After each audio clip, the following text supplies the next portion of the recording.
Good morning. It is Thursday, December 10th, 2020. I'm Pastor Thor Ramsey with Center Church. This is Gospel for Five, where we take 5 minutes out of our day and focus on the gospel because Jesus is the gospel.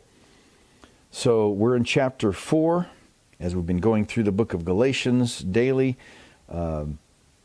really about verse 6. And because you are sons, because you are daughters, God has sent the Spirit of His Son into our hearts, crying, Abba, Father. That's how we know. That's one of the ways we know we're a son or daughter of God.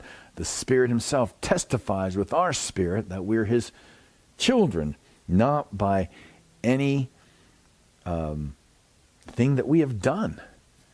You know, when you're adopted, you don't go out and adopt yourself, generally speaking.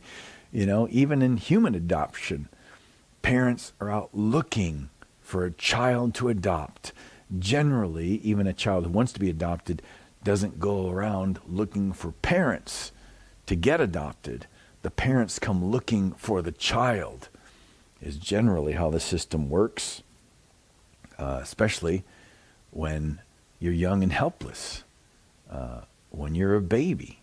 The parents are looking for you. And it's the same sense. And it's the same type of thing when we're talking analogously. Analogously, is that a word? We're using an analogy here. But it is that God came to us. God wanted to adopt us. We're wanted children. And He adopted us. And so He sent His Spirit, the Spirit of His Son, into our hearts, crying, Abba, Father. This great phrase of intimacy, that He is our Father, the closeness of a parent and child. So you are no longer a slave. So here's what you're not anymore. You're no longer a slave to the law. You're no longer a slave to sin. You're no longer a slave, period. What are you now? You're a son or you're a daughter of God. You're God's child now. You're adopted. This is your identity. This is where you should live your life from. This is what you are. You are a son. You are a daughter. You are no longer a slave, but a son or a daughter. And if a son or a daughter, then an heir through God. I mean, the same way that in the natural realm, in natural relationships with children and parents, the parents have an inheritance for their children, generally speaking. And it's the same thing spiritually here. God's adopted us. He wanted us as His children. He's made us His children. And now He has an inheritance for us. Formerly, when you did not know God, now that tells something to every person who says, well, I was born a Christian. Well, the answer is always, no, you weren't. No one was born a Christian. No one's born Christian.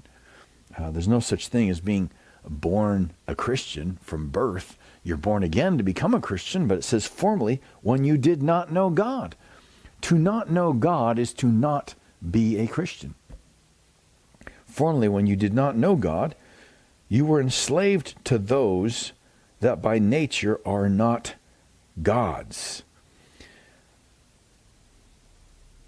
Well, the plainest meaning of that, just taking it at face value. Let's say you had no commentaries. Let's say all you had to study was this.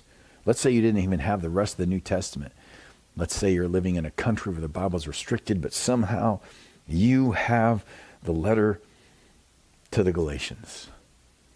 But just having this, formerly when you did not know God, you were enslaved to those that by nature are not God's.